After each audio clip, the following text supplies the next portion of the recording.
I sensed in my communications with the Lord that many of us do not demonstrate ownership of the ark. When Jesus spoke to me during the lockdown, yes, in June 2020, when he said, build me an ark, and he called it the ark of preservation. What he said to me was that that ark was going to play host to certain dimensions. It was going to be a living museum of some kind. It was not just going to be a place where we will preserve men from the decay that will come upon the earth. It was also going to be a house that will play host to dimensions of the spirit. I believe that as we begin to journey progressively towards the physical perfection of the ark, there are many spirits of just men made perfect that will begin to find expression in that physical building, even if a service is not going on. I have pictures in the spirit. Where's Ife? Ife was with me. I had to bring my friend and brother, the prophet Abraham Adebayo, to come on Thursday. It was a quiet meeting. It was just himself, two of his brothers. Ife was to help us open the doors. So it was a silent meeting. And did you hear what Prophet Abraham came with? A seer. You know, when a prophet comes with a seer, it's strong. He sees, but he has a spiritual son that I can vouch for as a prophet. I've been under his ministrations before, and I can vouch for him. He has raised many of his kind. Now, this younger prophet was actually on his watch, seeking to pick up feedbacks as to the prayers that we were praying. And one of his major feedbacks was that he saw a very massive angel standing on the grounds, and that the angel came actually, was not one of the angels guarding the building. It was just a messenger angel who came to deliver a certain article. I've not had too much discussion with my wife on that meeting, so she's hearing this for the first time, and I'm sorry. My heart has just been busy. What he came to deliver, if you remember, was a receipt, and it was the receipt of the completion of that building. That's what he came to deliver. Have you gone to the building today? Now, I'm sure a lot of us have not been there for a long time, and it's because we've not exhibited ownership. If you please, I can bring the documents of that building scanned and displayed. It's not my family building. My wife cannot inherit that building. The land was bought HWCN, and based on the picture that Jesus has given to me, I know that if Jesus tarries, when I complete my servitude of God in my generation, I'll be out of way. That building will host our legacy. So I am more conscious of HWCN than Tolu Agboola, because that work, this work, is what will mark in years to come my legacy. I've seen patterns. Maybe before the end of the year, we'll host a miniature ministers conference, and there are some things I will share. The reason why many ministries in Africa don't outlive their founders is because the founders grew more than the ministry. And so when the man died, nobody knew about the ministry. God said to me that HWCN does not feel that they own the building. I'm a young man. I'm just going to be 40. I don't have a landed property to my name. The things you see that I have are the things I have. No land, no serious bank account, I can assure you.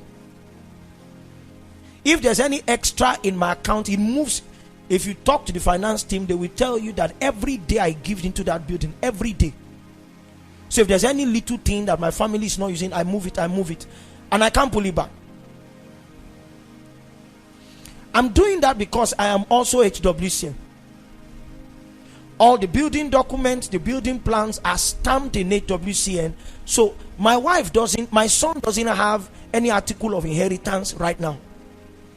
And many times I have been summoned by elder ministers that to build when you have not built is wrong.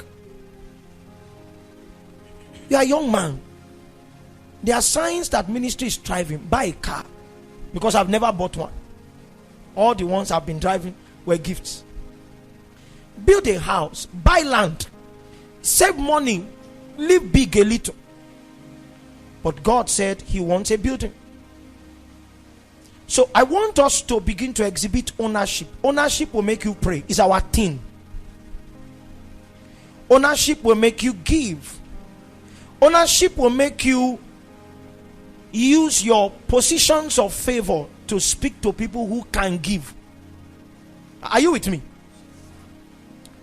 I was so burdened when I got to Lagos on Friday that other week, and I was praying in my hotel room. When we got to 10 hours the following day, Pastor Victor Aipo was ministering, and then he looked at me and said, Reverend, God told me to tell you that house, he will finish it. I'm not afraid of the finishing, but I'm afraid at the attitude to the building. How can your house be built and you've not even been there for a long time? Some people don't even know that the place that our decking is sitting. Some people don't know that our retaining wall, that's, can I have the picture? The wall that is going to carry the logo.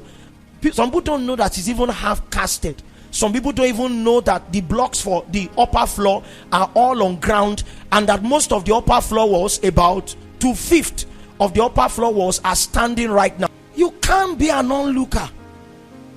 You can't be. I have a promise from the month of June that building will grow. It will not be built, it will be growing. It means there will be speed that will come to it, and I don't have any timeline for its finishing. I'm not vain, so there's no pressure. But I want us pray. Everybody in this house should have at least 5 to 10 minutes every day of interceding for supplies. We don't have any way. I've not mastered how to manipulate people to collect money from them. I don't know how to, and I'm not learning how. There's nothing to cook up. Jesus said if that building will be built, then one of the signatures must be integrity. If not, he will not dwell there. So there's no strange money. There's no Yahoo boy. I gave the challenge in Ibadan yesterday that if a Yahoo boy sits under me for 3 weeks, I will need to reconsider the kind of ministry I'm doing. My marketing edge is not eloquence, it's conviction. That's why I'm not waiting for an applause when we finish a service. I want people to go back home damaged, so that the mender can mend them. So it means that if we don't hold God, it will be harder for us to build. At a point when the deck was on, somebody advised and said put a roof on it. That's at least half of 2/3 of the roof is done by the deck. Cover the rest. The architect looked at me. I said, somebody said this thing. He said, no, we'll finish this thing. So he has set me up by going up. Some of the walls are already waiting for the roof. I think I need to be open. To still get to the roof, we still need 15 million. The roof is 18 million. I'm not afraid. That's very cheap, 33 million. I trust Jesus that roof will be standing before the year closes. I don't have fears. I don't have the money.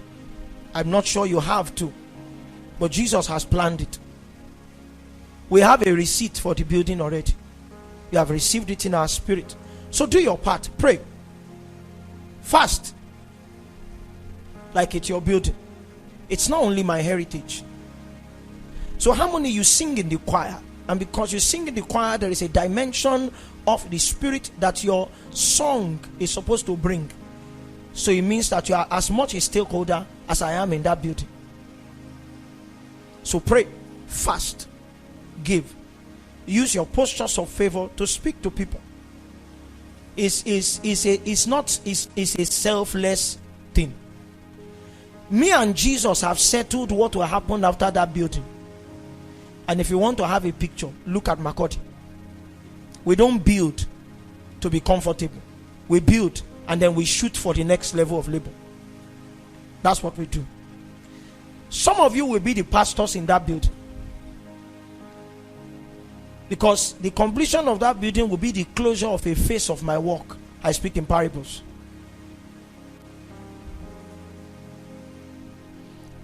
The Lord bless you.